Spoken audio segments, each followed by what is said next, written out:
राधे राधे, जय माता की भक्तों। आप सभी का स्वागत करती हूँ स्पिरिचुअल ज्ञान साधना में और आप सभी से अनुरोध करती हूँ कि स्पिरिचुअल ज्ञान साधना को सब्सक्राइब कर लीजिए और बेल आइकन को प्रेस कर दीजिए ताकि आपको नई नई वीडियोस का नोटिफिकेशन मिलता रहे। आश्विन माह के शुक्ल पक्ष के 15वें दिन पूर्णिमा का पर्व मनाया जाता है। वैसे तो प्रत्येक महीने में पूर्णिमा तिथि आती है और उसका अत्यधिक महत्व होता है, किंतु जब शरद पूर्णिमा आती है तो महापूर्णिमा का पर्व मनाया जाता है। पूरे वर्ष में सबसे अधिक यदि किसी पूर्णिमा का महत्व है तो वह है शरद पूर्णिमा। और वैसे तो प्रत्येक पूर्णिमा का ही विशेष महत्व होता है, किंतु आश्विन मास की शरद पूर्णिमा को महापूर्णिमा के नाम से भी जाना जाता है।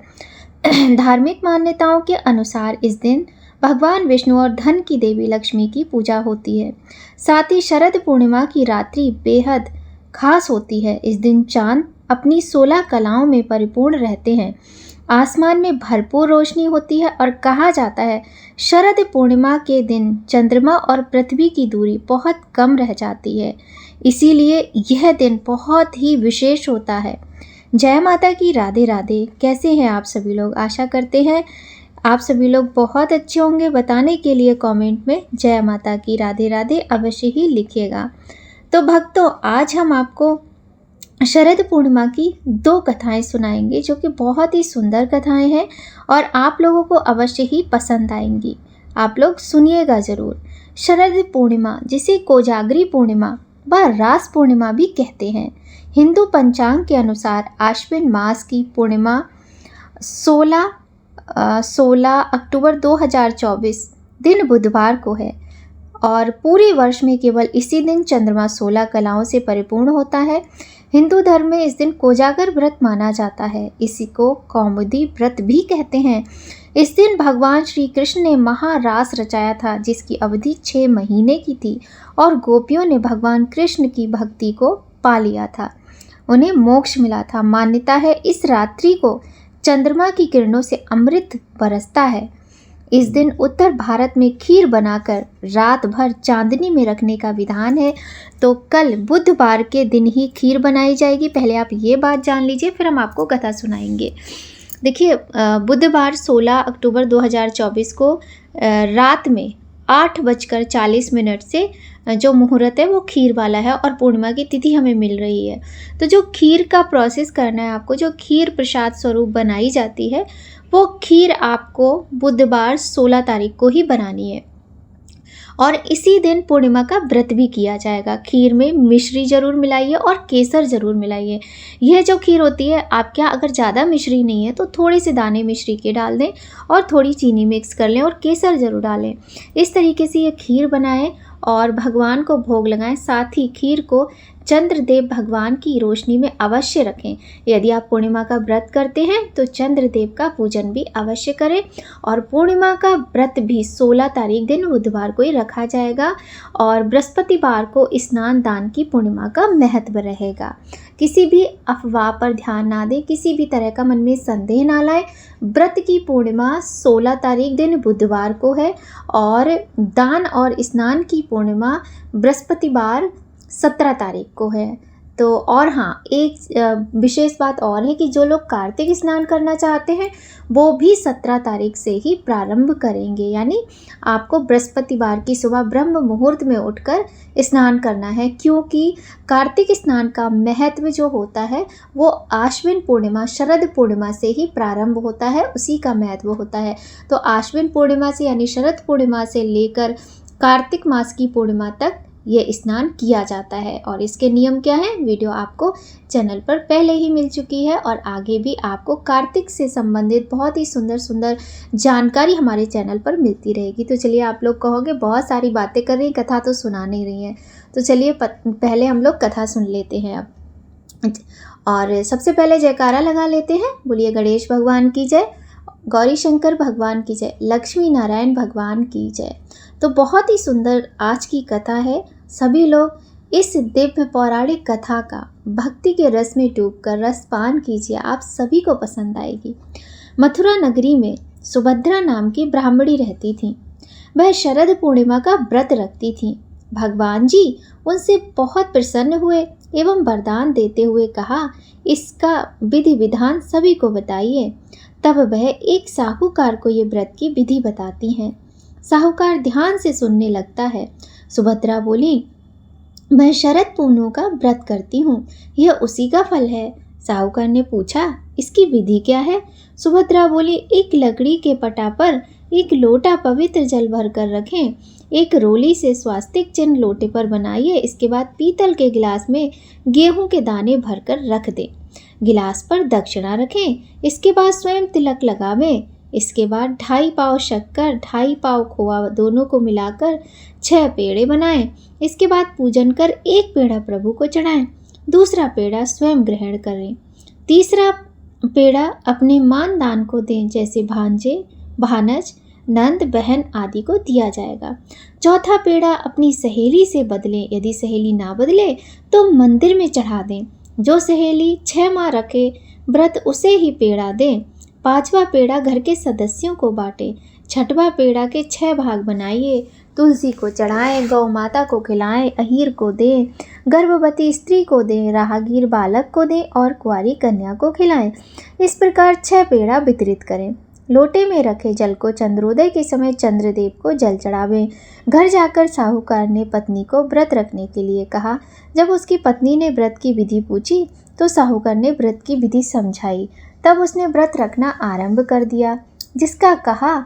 जब उसकी पत्नी ने व्रत की विधि पूछी, व्रत की विधि समझाई, इसके बाद जिसका फल यह मिला कि साहूकार के यहाँ 2 कन्याओं का जन्म हुआ।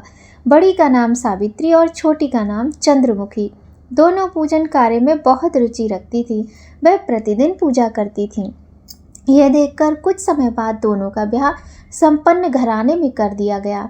दोनों बहनें शरद पूर्णिमा का व्रत रखती थीं। सावित्री विधि विधान से व्रत रखती थी, अतः उसे सुंदर संतान की प्राप्ति हुई। इसके विपरीत चंद्रमुखी अधूरा व्रत करती थी, जिसके कारण यह फल हुआ कि उसका पुत्र कुछ दिन जीवित रहकर स्वर्ग सिधार जाते थे। इस कारण चंद्रमुखी दुखी रहती थी। आखिर एक दिन चंद्रमुखी एक ज्योतिषी से इसका कारण पूछने चली गई। तब ज्योतिषी ने कहा, तुम अधूरा व्रत रखती हो, इस कारण तुम्हारी संतान स्वर्ग को प्राप्त करती है। अतः तुम बड़ी बहन सावित्री से विधि विधान पूछकर व्रत रखो, क्योंकि सावित्री विधि विधान से पूजा करती है एवं श्रद्धा से करती है। प्रत्येक वर्ष की तरह शरद पूर्णिमा फिर आई। चंद्रमुखी फिर अधूरा व्रत करती, उसका पुत्र फिर मृत्यु को प्राप्त हुआ।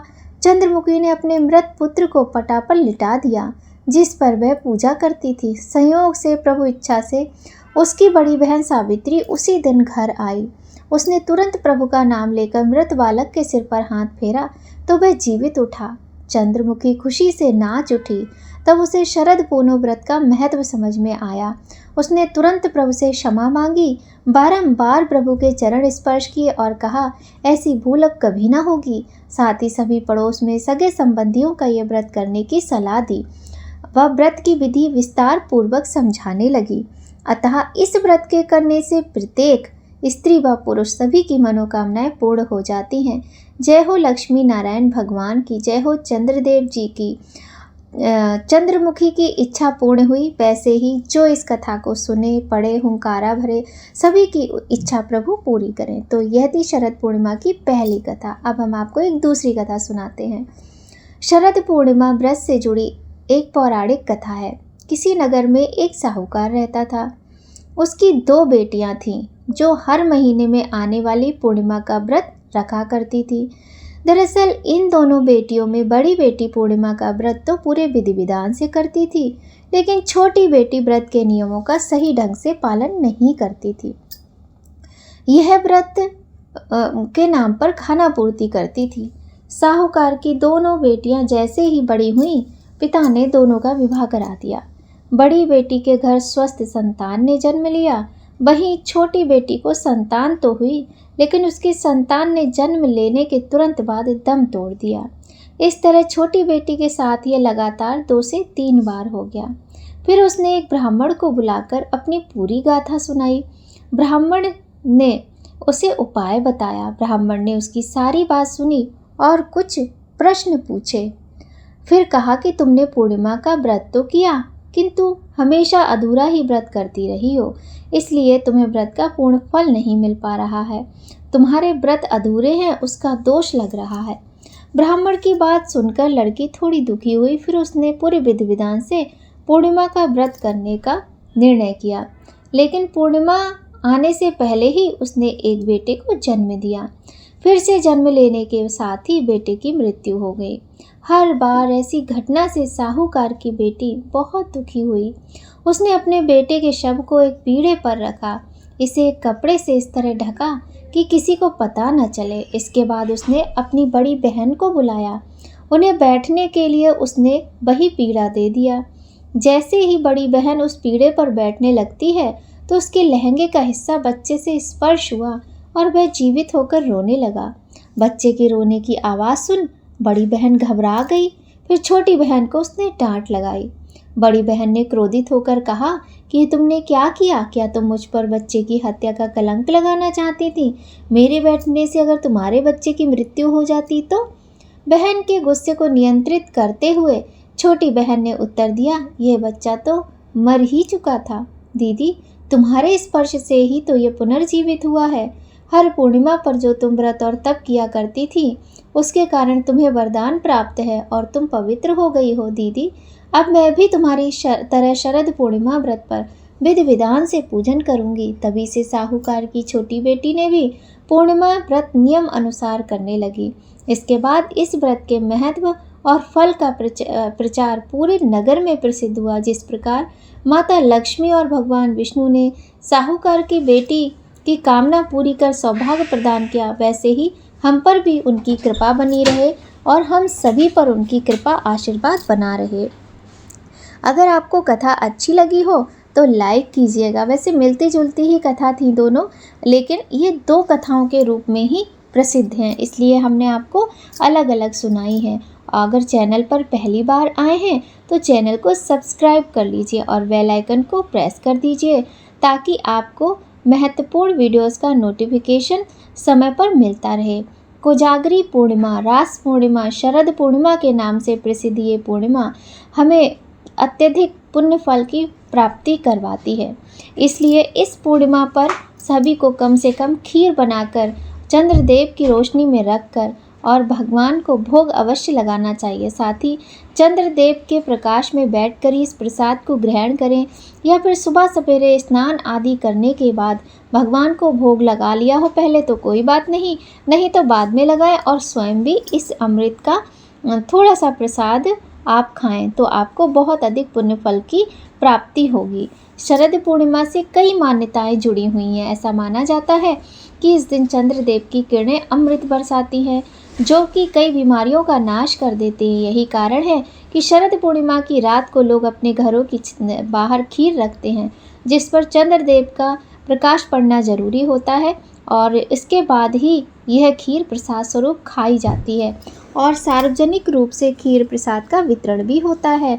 हिंदू शास्त्रों में लिखित नारद पुराण के अनुसार शरद पूर्णिमा की मध्य रात्रि में देवी महालक्ष्मी अपने वाहन पर बैठकर अपने कर कमलों में वर और अभय लिए पृथ्वी लोक में विचरण करती हैं और मन ही मन संकल्प करती हैं कि इस समय भूतल पर कौन जाग रहा है। इसीलिए इस पर्व को कुछ राज्यों में कोजागर, कोजागरी और पूर्णिमा के नाम से भी जाना जाता है और मनाया जाता है, जिसका शाब्दिक अर्थ होता है कौन जाग रहा है। तो आज की वीडियो में बस इतना ही। अगर आपको वीडियो थोड़ी भी अच्छी लगे तो लाइक करें, कमेंट करें और शेयर करें। अपना प्यार आशीर्वाद सदैव बनाए रखें स्पिरिचुअल ज्ञान साधना में नीलू मिश्रा के साथ। तो मिलते हैं आपसे बहुत जल्द। माता लक्ष्मी, भगवान नारायण, चंद्रदेव की कृपा अपने भक्तों पर सदा बनी रहे। आप सभी लोग स्वस्थ रहें, प्रसन्न रहें, अपना और अपनों का ख्याल रखें। जय माता की, राधे राधे। आप सभी को शरद पूर्णिमा की हार्दिक शुभकामनाएं।